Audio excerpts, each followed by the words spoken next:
Bueno, buenas noches, vamos a tratar de hacer un esbozo general de lo que es el juicio ejecutivo oral mercantil. Ya posteriormente el licenciado Gustavo Molina nos va a hacer el favor de profundizar un poco. Yo solamente, pues ahora sí que me han de disculpar, pero pues para tener un poco de tema, pues hice este pequeño esbozo de lo que es este juicio. ¿Qué sucede? Que bueno, se hizo la reforma que generó el juicio oral mercantil, en el cual la primera condición que se planteó en ese tipo de juicio es que se tramitaban por la vía oral mercantil todos los juicios, que fue primero que fueran valuables en dinero y segundo que no tuvieran una tramitación especial, ¿sí? Bajo ciertos parámetros de competencia por cuantía. Y posteriormente viene esta nueva otra reforma que nos permite ya gestionar el juicio ejecutivo oral mercantil, que prácticamente va a recoger los mismos principios y el mismo esquema que el juicio oral mercantil, y denominémosle ordinario, ¿sí? Entonces, vamos a ver algunas generalidades, algunos elementos, y plantearemos la primera condición, que es la procedencia, ¿no? Para que proceda el juicio ejecutivo oral mercantil, se requiere que la, la persona, perdón, el documento base de la acción se funde en un título que traiga aparejada ejecución.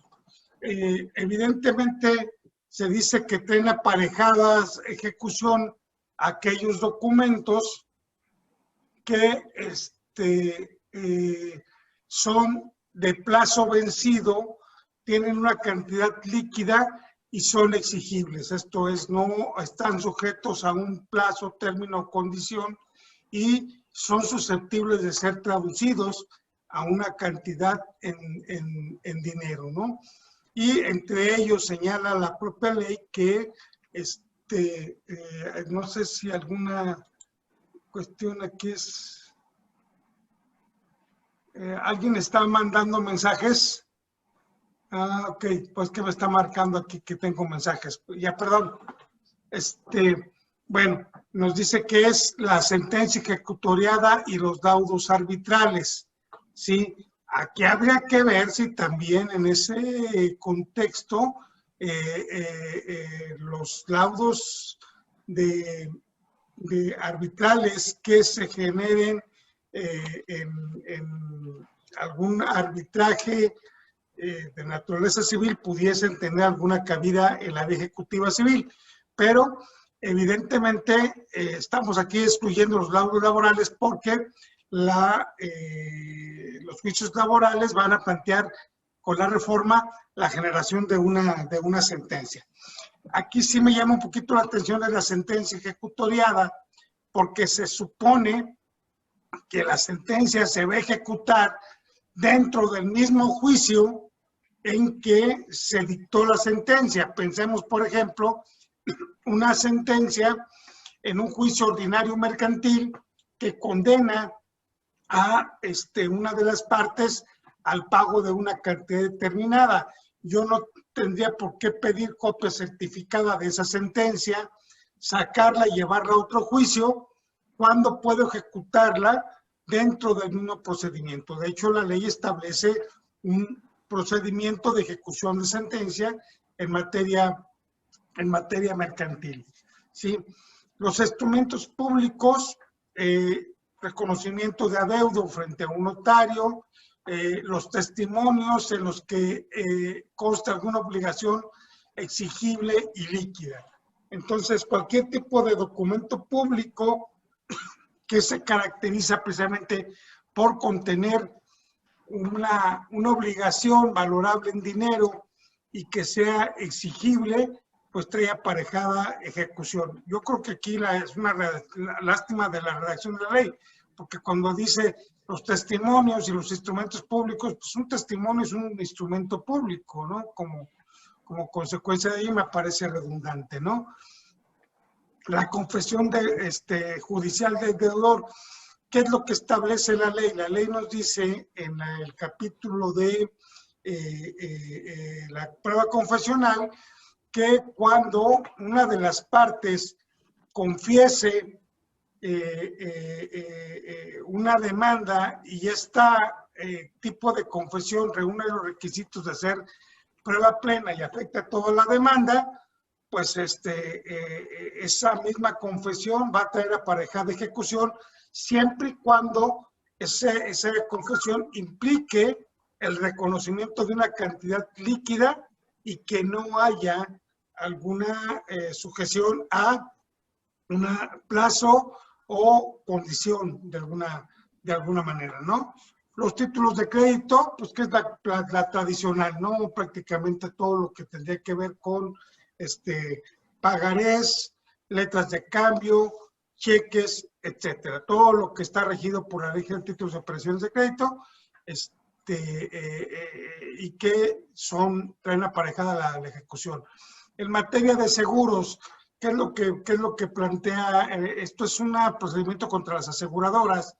Cuando las partes, la aseguradora y el beneficiario del seguro, pactan pasar por el dicho de un perito evaluador respecto del importe de los daños ocasionados por el siniestro, y entonces al haber pactado eso, el avalúo que hace el perito se convierte en un título ejecutivo en el cual el beneficiario puede demandar directamente a la aseguradora en ese contexto, ¿no? Facturas, cuentas corrientes y cualquier otro contrato de comercio firmados y reconocidos judicialmente por el deudor. Recuerden que la ley permite también la posibilidad de generar una medida preparatoria a juicio ejecutivo, precisamente mediante la exigencia de que se reconozca judicialmente firme y contenido de los contratos, facturas o efectos de comercio, y que ante la autoridad judicial se reconocen. Evidentemente aquí ya está este reconocimiento con copia certificada, se va a poder promover el juicio ejecutivo. Y también importante los convenios ante Profeco y Conducef. En ese contexto es importante pues establecer que estos convenios ya tienen la capacidad de reconocerse como documentos fundatorios de acción y sobre todo de una acción ejecutiva. Evidentemente que el caso de Conducef, pues el demandado va a ser una institución de crédito. En el caso de Profeco, pues un proveedor o prestador de servicio, ¿no? Y bueno, dice ahí cualquier otro documento que por ley, disposición de la ley, traigan aparejada ejecución. No se me viene a la mente algún otro documento, ¿sí? Entonces, ese sería el planteamiento. Déjenme ver por qué la compu no me da. Aquí está. Bueno, con competencia por cuantía, una disculpa ahí por el error, ¿verdad? De dedo. No, este tipo de juicios tiene una serie de limitantes en cuanto a su procedencia, y entonces en este sentido nos establece la ley que será competente o será procedente la vía ejecutiva oral mercantil cuando el importe de lo demandado en suerte principal sea superior a la cantidad que la ley exige para que los juicios mercantiles sean apelables. Esto es, para este caso y a este momento de esta presentación, 705,379.03 y hasta 4 millones de pesos, sin tomar en cuenta intereses u otros accesorios reclamados a la fecha de interposición de la demanda. Esa es la regla general. Si nosotros nos iríamos a un juicio, a un tribunal federal, pues evidentemente que esta sería la regla de de procedencia de la vía, porque recuerden que en materia federal no hay juzgados menores ni juzgados de primera instancia. Especialmente el juzgado de distrito opera como tribunal de primera instancia sin importar la cuantificación de competencia por cuantía, aunque hay circuitos que sí tienen tribunales de distribución de competencia por materia, ¿no? En el caso, por ejemplo, me viene a la mente la Ciudad de México, Guadalajara, Monterrey, de los que me acuerdo que tienen división de tribunales de competencia, de distrito de competencia por materia. En el caso de aquí de Guanajuato, todos los tribunales de distrito son de competencia mixta. Entonces, en cuanto a los juzgados de Guanajuato, de acuerdo con el Código de Procedimientos Civiles, ¿sí? Pues tendríamos nosotros que cuando se base en un documento que tenga pareja de ejecución, pues será competente el juzgado menor civil para conocer de aquellos juicios en los que se reclame desde $1 hasta 179,240 pesos, que es el resultado de multiplicar el UMA vigente por 2,000, que es la regla de competencia de los juzgados menores en relación con los juzgados de partido, ¿sí? Entonces, esto se hace con el trámite de juicio tradicional, vía escrita, trámite tradicional, de 179,240.01 hasta 705,379.02, ¿sí? Pues será el partido juzgado de partido con trámite por escrito tradicional. Es el juicio ejecutivo planteado el artículo, si mal no recuerdo, 1391, 1414, el Código de Comercio, ¿sí? Entonces sería ese el procedimiento. De 705,000 a 379.02 a 4 millones de pesos sería el juzgado de oralidad mercantil, siguiendo precisamente la vía ejecutiva oral mercantil. Y de 4 millones, un centavo en adelante, pues es el juzgado de partido con trámite tradicional. Ok, principios del juicio son exactamente los mismos principios del juicio oral mercantil ordinario. De hecho, lo que hace el 1390 TERS, en todos sus, desde TER 1 hasta TER 14, si mal no recuerdo, pues es prácticamente remitirse a las reglas del juicio oral mercantil ordinario, ¿no? Entonces, ¿qué es lo que plantea? Pues simplemente que prevalecerán los principios de oralidad, publicidad, igualdad, mediación, contradicción, continuidad y concentración, ¿sí? Entonces, son exactamente algunos principios que rigen al juicio oral ordinario. Se dice que para que se cumpla el acceso a la justicia, los términos del 17 constitucional, cuando la persona no habla español, tendrá que utilizarse el servicio de intérpretes, ¿no? Que el juez es el director del proceso, mismo que para cumplir sus determinaciones cuenta con los medios de apremio que ya conocemos, como son el apercibimiento, la multa, el arresto y el uso de la fuerza pública, ¿no? Que las audiencias deben de quedar registradas en medios electrónicos, evidentemente lo que ya sabemos, que queda prohibida la grabación o registro electrónico de las audiencias por las partes y que el tribunal lo hará y que quien tenga derecho a ella podrá pedir una copia del registro electrónico. Sin perjuicio de que en el caso del Estado de Guanajuato, pues tenemos acceso a las audiencias por vía remota, ¿no? Los que nos encontramos suscritos al buzón electrónico del Poder Judicial, y que aquellas actuaciones que se tengan que registrar fuera del tribunal, pero dentro del Estado, pues se tendrán que ser presididas por el juez de la jurisdicción que corresponda. En todo caso se podrán enviar exhortos, y tiene que haber un registro electrónico de las audiencias. Si el lugar donde se tenga que girar el exhorto no cuenta con los medios, pues se le levantará una constancia de la manera tradicional, ¿no? También dije al principio de que las nulidades de actuaciones se promueven en la audiencia en que se genere el acto que da consecuencia a la nulidad, o bien se puede tramitar en la subsecuente. Aquí, miren, en realidad es la única forma en que se puede dar una nulidad de la subsecuente es que la nulidad se genere en la audiencia preliminar y luego hacerla valer en la de juicio, ¿sí? De otra manera, la que acontece en la audiencia de juicio, pues no hay otra, tienes que hacerla en la audiencia de juicio porque ya no hay otra audiencia. La nulidad del emplazamiento, si se hace antes de la audiencia preliminar, debe de hacerse por escrito, se corre traslado a la parte, a la contraparte, la otra contraparte va a contestar la vista, ¿sí? Y es la única que se va a poder tramitar por escrito.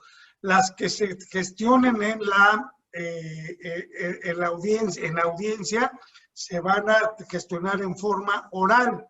Si al promoverse la nulidad se van a ofrecer las pruebas, si estas se pueden deshogar en la misma audiencia, se van a deshogar, o las que se hacen por escrito, se va a señalar una fecha para una audiencia especial que solamente va a versar sobre las pruebas que tienen que ver con el incidente de nulidad, ¿sí?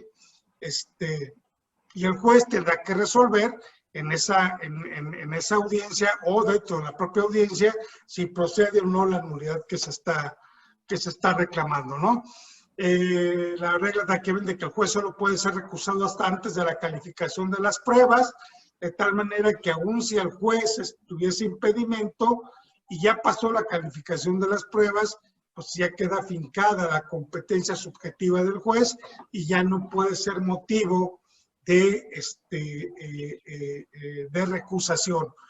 Evidentemente, si el juez sostiene su competencia subjetiva, ¿verdad? Pues quien haya planteado esa condición podrá hacerla valer en amparo, ¿sí? Las promociones deben de hacerse en forma oral durante la audiencia, y en cuanto a las notificaciones, solamente el emplazamiento tiene una notificación personal. El resto de las notificaciones se harán siempre en la forma en que la ley prevé para las notificaciones no personales, y toda determinación que se tome dentro de la audiencia se tendrá por notificadas a las partes, comparezcan o no comparezcan a la misma. Entonces ahí la importancia pues de comparecer a las audiencias. En cuanto a la demanda y la contestación, pues evidentemente la demanda va a tener todas las características de una demanda de juicio oral tradicional. Nombre del promovente, juez al que se dirige, el domicilio puede recibir notificaciones, el señalar el registro federal de contribuyentes, el caso de persona física, el CURP, identificación, copia de la identificación de quien promueve, nombre y domicilio del demandado, las prestaciones que se reclaman, una narración sucinta de los hechos, clara, precisa. Recordar que hay que exponer que si se cuenta uno con los documentos, es decir, sí cuento con ellos, y en cada hecho señalar el nombre de la persona a la que le conste ese hecho, los fundamentos de derecho, los puntos petitorios que se van a pedir, ¿sí? La contestación se hace exactamente en la misma forma en la que se lleva a cabo con la demanda en el juicio oral tradicional, nada más que recuerden que en materia de excepciones, los títulos ejecutivos tienen excepciones limitadas, ¿sí? Entonces, en ese sentido, se plantearía las únicas excepciones que se pueden oponer en esta vía es la falsedad del título, ¿sí? O del contrato contenido en él. Otra vez un error de redacción, pues evidentemente recordamos que la teoría de las nulidades, la nulidad puede ser relativa, puede ser absoluta, puede ser total, puede ser parcial, etcétera, ¿no? Entonces, cuando se habla uno de falsedad o nulidad del título, pues evidentemente tendríamos que acogernos a las reglas generales, ¿no? Fuerza o miedo, bueno, también es una condición de nulidad del acto jurídico que le da origen, ya que la vis absoluta pareciera ser aquí, cuando también nos plantea la fuerza o miedo, que se está refiriendo a la vis compulsiva, ¿sí? Recordemos que la fuerza está planteándose la vis absoluta como el uso material de medios de coacción, en tanto que la vis compulsiva o fuerza tiene que ver con el miedo o temor fundado ante la amenaza de un mal inminente a la persona o a las familiares, al círculo cercano, ¿sí? De tal manera que lo obliga a aceptar un acto jurídico aún en contra de su voluntad.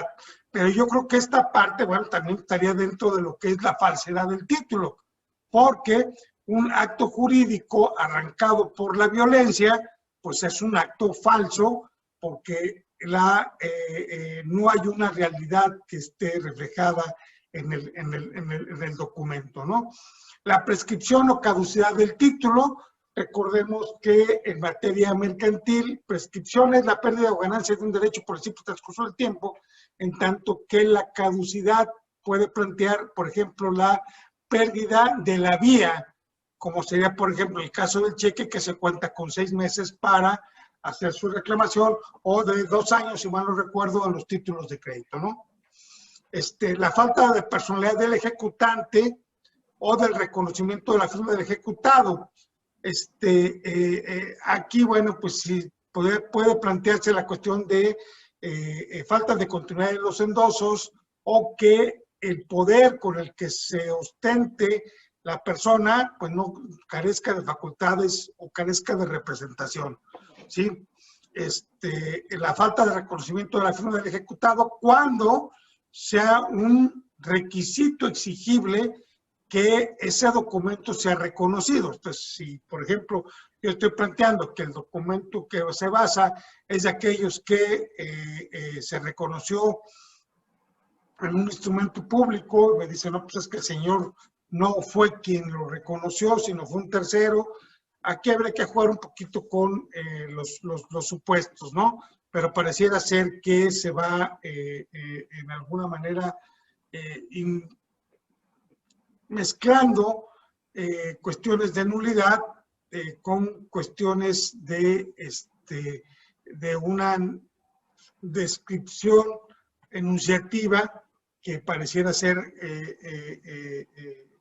pues innecesaria, ¿no? Incompetencia del juez, que en este caso sería una condición de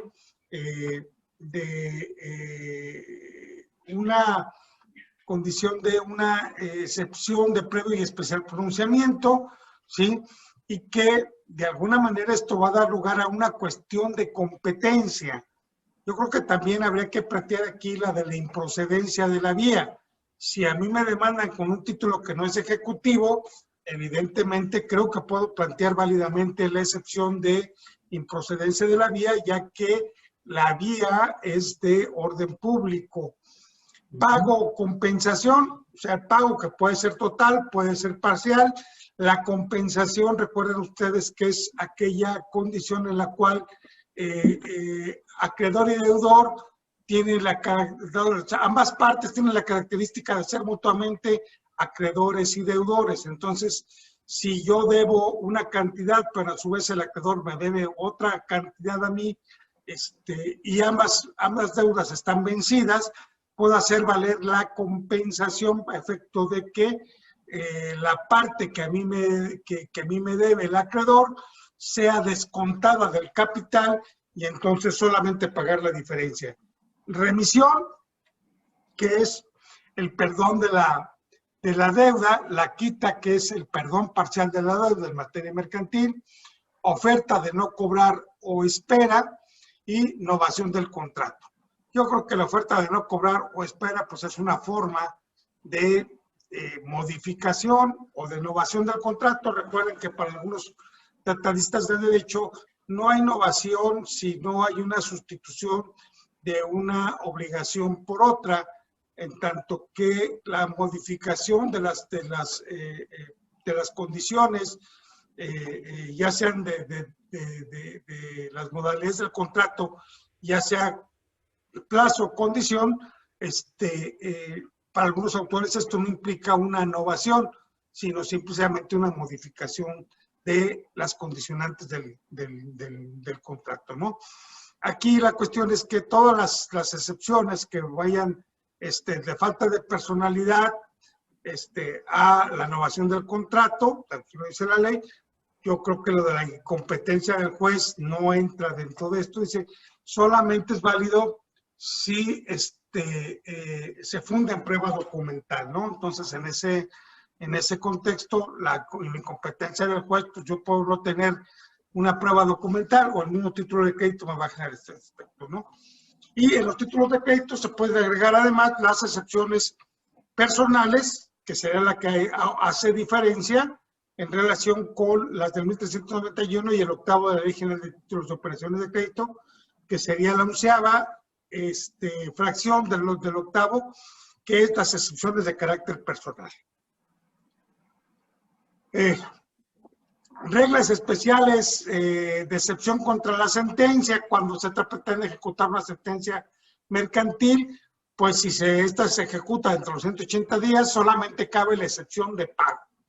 Si ha pasado 180 días, por no más de un año, se admitirá desde transacción, compensación y compromiso en árbitros, ¿sí? Si ha transcurrido más de un año, también es admisible la excepción de innovación, la de promesa de espera o cualquier otro arreglo que false, que pueda modificar la obligación. La de falsedad de documento, ¿sí? Siempre y cuando no sea la sentencia que se dictó dentro del propio auto, ¿no? Estos plazos se cuentan desde la fecha de la sentencia o de que vence el plazo fijado para el cumplimiento de la obligación, o bien si se trata de prestaciones periódicas, que vence el plazo de la última prestación periódica. En caso de excepciones especiales contra documentos que traen aparejada de ejecución, que es el caso de la carta de porte, pues tenemos ahí solamente cabe la excepción de falsedad o del error material en la redacción de la carta de porte. Reglas especiales de la contestación, pues debe de referirse a cada hecho bajo la regla de que el hecho no controvertido es un hecho admitido, por lo tanto confesado, por lo tanto no controvertido y por tanto no sujeto a demostración probatoria, ¿sí? En el juicio ejecutivo no procede la reconvención, ¿sí? Y cabe la posibilidad de que yo me pueda llenar, el demandado se puede llenar y pedir un plazo de gracia al juez, ¿sí?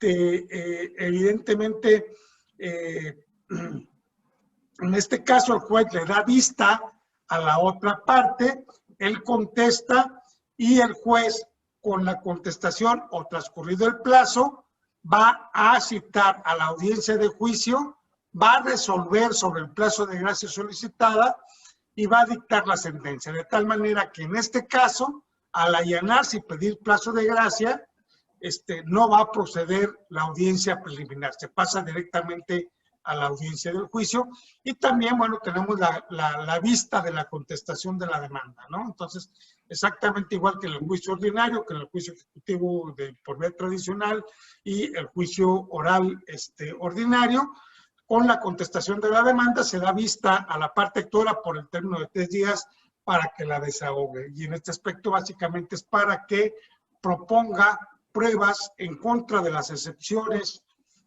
del demandado.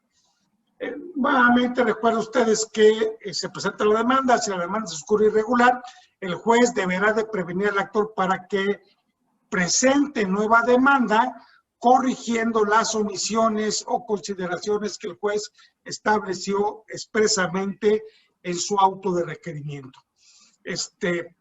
La demanda admitida, se dicta un auto de execuendo, que es un auto con mandamiento en forma, en el que se ordena requerir a la parte demandada sobre el inmediato pago de lo reclamado, y si no lo hace, se le embarguen bienes de su propiedad suficientes a garantizar las prestaciones exigidas, ¿sí?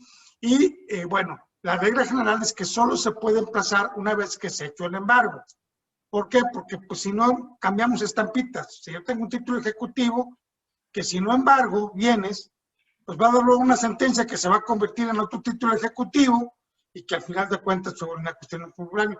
Pero en esta condición de la pandemia se permitió la posibilidad de emplazar al demandado para evitar la consumación de la caducidad procesal sin que se llevara a cabo el embargo, reservándose el derecho de después constituirse para embargar y evitar la consumación de la caducidad.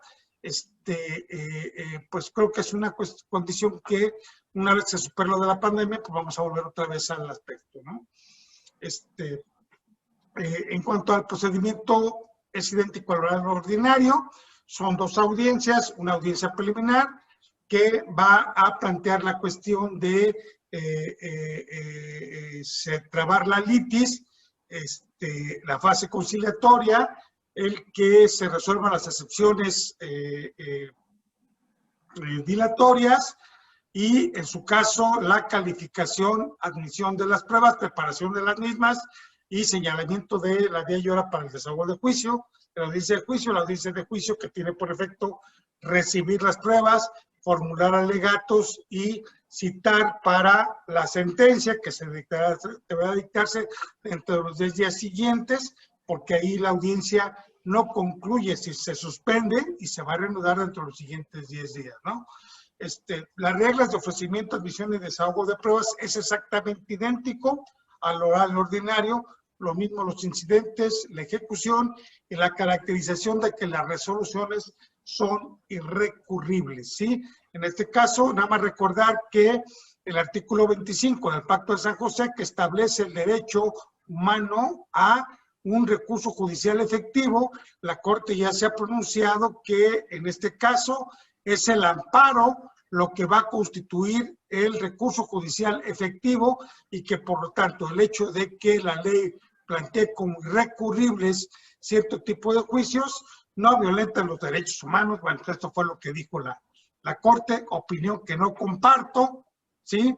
Porque establecemos una distinción de justicia para ricos y de justicia para pobres. Entonces, los juicios de mayor cuantía, ¿sí? Sí tienen una mayor cantidad de alternativas de defensa que los juicios de menor cuantía.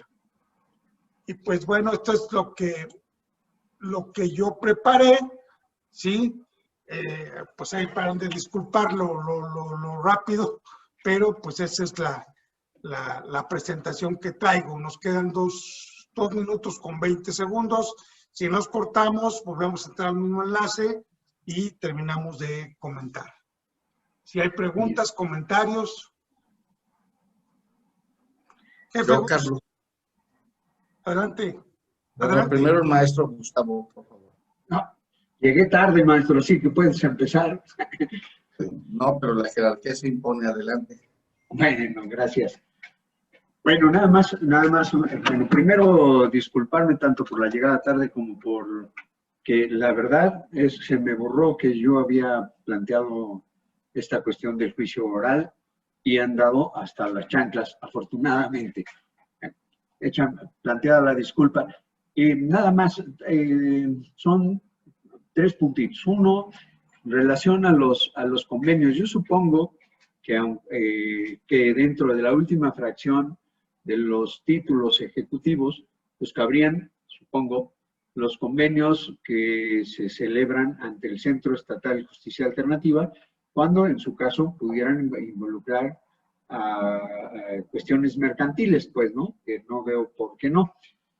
En tanto que si son ratificados ante el subdirector de la sede local o ante el director, son elevados a la categoría de cosa juzgada. Cuando se establece una deuda líquida y exigible, me parece que cabría en el mismo supuesto si la materia es mercantil, el caso de convenio entre comerciantes, etcétera, etcétera, ¿no?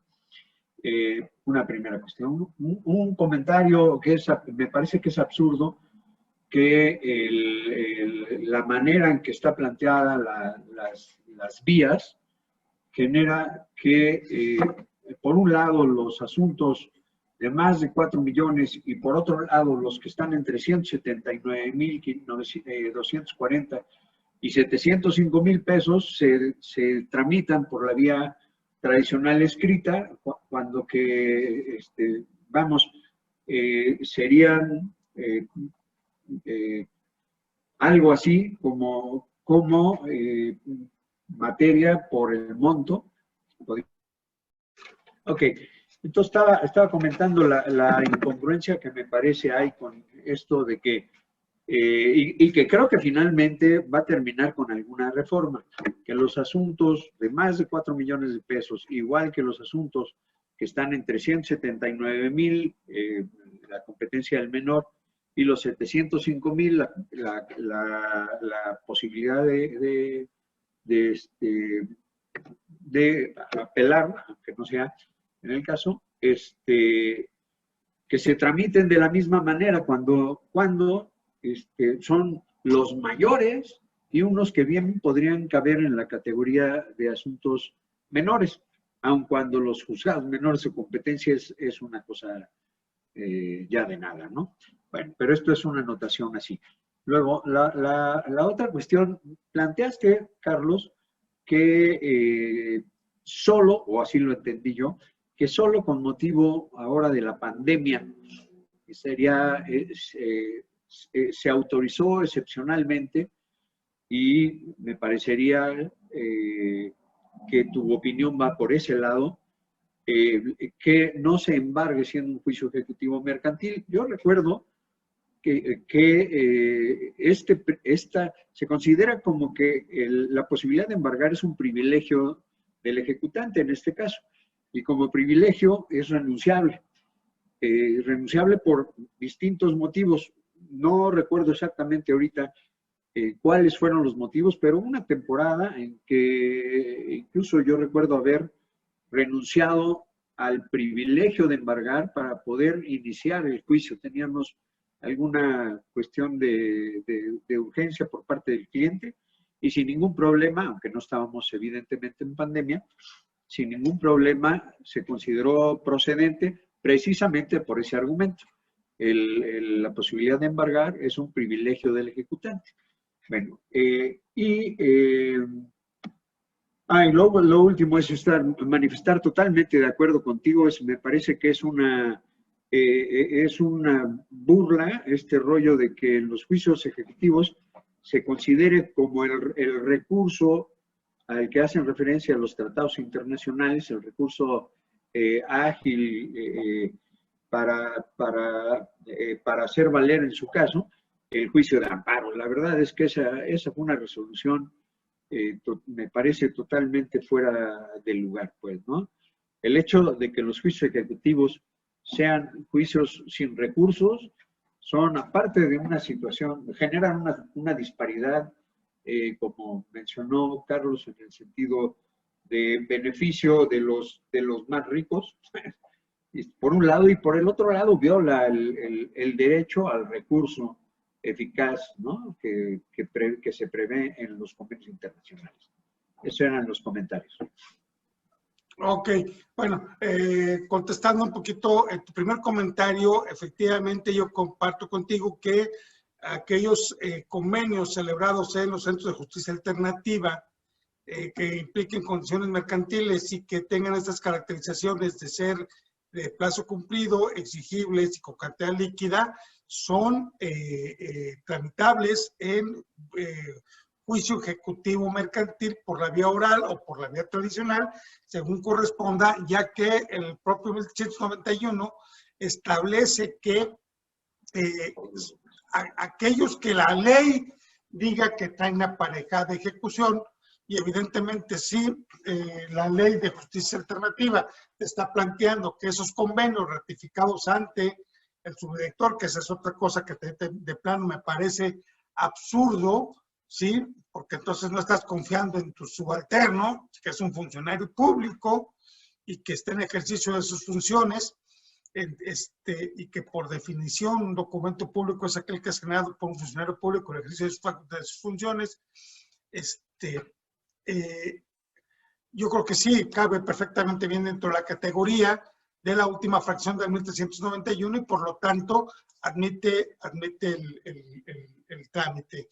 Y coincido contigo que es un absurdo el que se generen estas disparidades de cuantías, tipo de tramitación, etcétera. Debiera de hacerse una uniformidad en todos ellos y que en relación con el privilegio del embargo, bueno, yo esto lo deduje del artículo, creo que es el 1404, 1405, algo así del Código de Comercio, que dice que hecho el embargo se emplazará al demandado.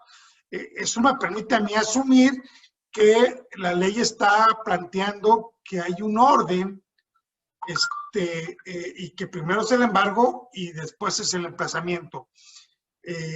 Bajo esta condición también respecto de la efectividad material de los juicios, que es algo que también la Corte ha planteado. O sea, llevar juicios por llevar juicios no sirve de nada. Los juicios tienen que tener una finalidad práctica.